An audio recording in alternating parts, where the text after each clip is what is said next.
دیکھتے کیا ہے کہ نافرمانی کر رہے ہیں، زندگی گزار رہے ہیں، دیکھتے کیا ہے کہ اللہ کے رسول صلی اللہ علیہ وسلم کا زمانہ، ایک صحابی کرام مکے صحابی تھے، علقمہ تھا ان کا نام، علقمہ کی موت آ رہی ہے لیکن موت روح ختم نہیں ہو رہی، تڑپ رہے تھے۔ علقمہ کیا تھے؟ علقمہ جس کا نام تھا، مکے صحابی تھے لیکن موت نہیں آ رہی، تڑپ رہے ہیں، بے چین ہے، سکرات کا عالم ہے۔ دیکھتے کیا ہے کہ ان کی بیگم صاحبہ نے ایک بچی پہ لکھی، اللہ کے نبی صلی اللہ علیہ وسلم کو خط بھیجا، اللہ کے رسول صلی اللہ علیہ وسلم آپ کا صحابی کو موت نہیں آ رہی، تڑپ رہا ہے، بے چین ہو رہا ہے، آپ کا کلمہ نہیں پڑھ رہا ہے، اللہ کا کلمہ نہیں پڑھ رہا، اس کے زبان پہ کلمہ نہیں پڑھ رہا، کلمہ نہیں آ رہا، اللہ کے رسول صلی اللہ علیہ وسلم آپ تشریف لائیے۔ اللہ کے نبی صلی اللہ علیہ وسلم جب سننا تھا فوراً دوڑے دوڑے چلے گئے، علقمہ کے مقام پہ پہنچے، دیکھتے کیا ہے علقمہ صحابی تھے اور پلنگ پہ پڑے ہوئے ہیں، اللہ کے رسول پوچھ رہے اے علقمہ پڑھ لے، کلمہ پڑھ لے، کہتا ہے کہ نہیں، کلمہ نہیں آ رہا، میرے زبان پہ زبان نہیں پلٹ رہی، کلمہ پڑھنے کی کوشش کر رہا ہوں، کلمہ نہیں آ رہا۔ علقمہ سے پھر کہتا اللہ کے رسول پڑھ لے،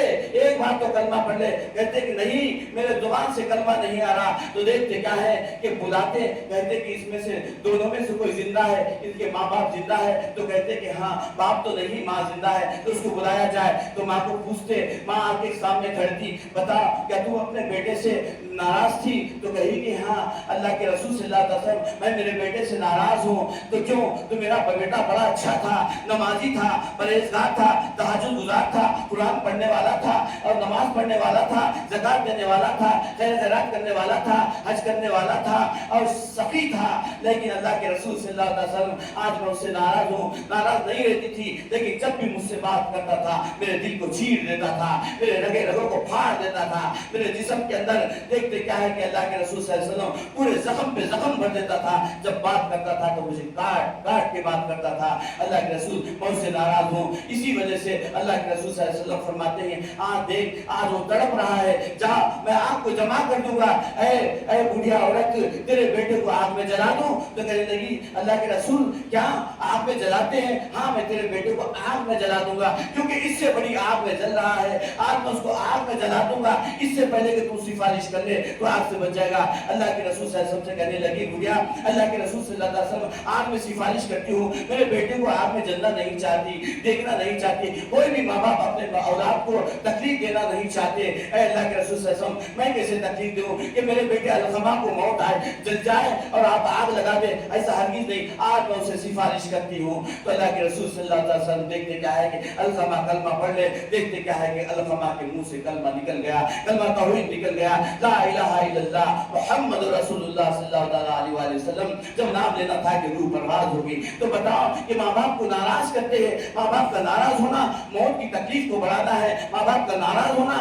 جہنم کو پانا ہے، ماں کے قدموں کے نیچے جنت ہے، باپ جنت کا بیچ کا دروازہ ہے، لیکن اس کو ٹھوکر مار رہے ہیں، ماں باپ کی عزت و احترام نہیں کر رہے۔ اگر تم قرآن کے عزت و احترام کریں گے، نماز پڑھنا جانیں گے، نماز سیکھیں گے، مسجدوں کو آباد کریں گے، تو ہر ایک کا احترام حد و ادب کرنا سیکھیں گے، عبادت کرنے والے بن جائیں گے۔ تو دیکھتے کیا ہے کہ ہم اپنے گھروں کو جیسے آباد کرنا چاہتے ہیں، اللہ کے گھر کو بھی آباد کرنے کی کوشش میں لگے ہوئے رہیں گے، ہم اللہ سے جڑنے کی کوشش کیجئے، اللہ کے رسول صلی اللہ علیہ وسلم کے بتائے ہوئے طریقوں کو لے کے چلے۔ اللہ کے رسول صلی اللہ علیہ وسلم نے جو تبلیغ کی ہے اس تبلیغ کے داعی بن کے زندگی گزارے، تو یقین جانے کہ ہم دنیا کے اندر بھی کامیاب ہو سکتے اور آخرت کے اندر بھی کامیاب ہو سکتے، لیکن دنیا تو دھوکہ ہے، لِیَبْلُوَکُمْ أَيُّکُمْ أَحْسَنُ عَمَلًا۔ اللہ تعالیٰ فرماتے ہیں یہ دھوکے کا گھر ہے، یہ کیا ہے؟ یہ زندگی دھوکہ ہے، یہ زندگی انسان کی جو چل رہی ہے دھوکہ ہے۔ کتنے بھی زندگی گزار لے، 60 سال کی زندگی گزار لے، 80 سال کی زندگی گزار لے یا 100 سال کی زندگی گزار لے، لیکن موت تمہیں دھوکہ دے کے رہے گی،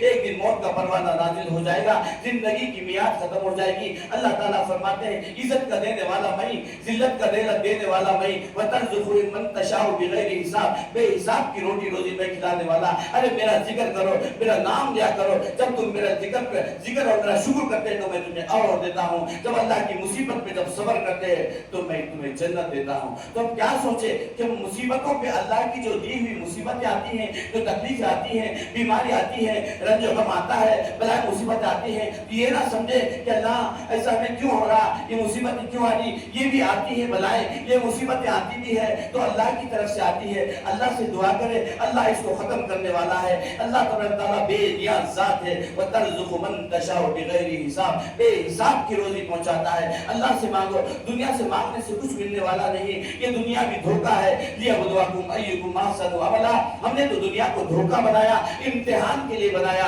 اور تمہیں دھوکے میں زندگی گزارنے، یہ دھوکا ختم ہونے والا غفلت کی زندگی کو چھوڑ کے اللہ تبارک تعالیٰ نے جو یہ روشنی دی ہے اس روشنی سے آباد کرو، اللہ کے گھروں کو آباد کرو، اپنے قلب کو آباد کرو، تو دیکھتے کیا کہ قلب اللہ تبارک تعالیٰ کے ذکر سے نورانی ہو جائے گا، اور اللہ کا ذکر کرو گے تو عبادت کرنے والے بھی بن جاؤ گے، اور ماں باپ کی فرمانبرداری کرنے والے بھی بن جاؤ گے، اور اللہ تبارک تعالیٰ کی دی ہوئے اللہ کے وحدانیت کے پیغام کو جانو گے، اور اللہ کے رسول صلی اللہ علیہ وسلم نے جو تبلیغ کی ہے اس تبلیغ کے راستے پہ چلو گے تو ہماری دنیا کی کامیابی ہوگی اور ہمارے آخرت کے اندر بھی ہماری کامیابی ہوگی۔ اللہ تبارک تعالیٰ مجھے اور آپ کو کہنے سننے سے زیادہ سمجھنے اور عمل کرنے کی توفیق نصیب فرمائے۔ وآخر دعوانا الحمدللہ رب العالمین۔ جو سنتیں نہ پڑھیں ادا کر لیں۔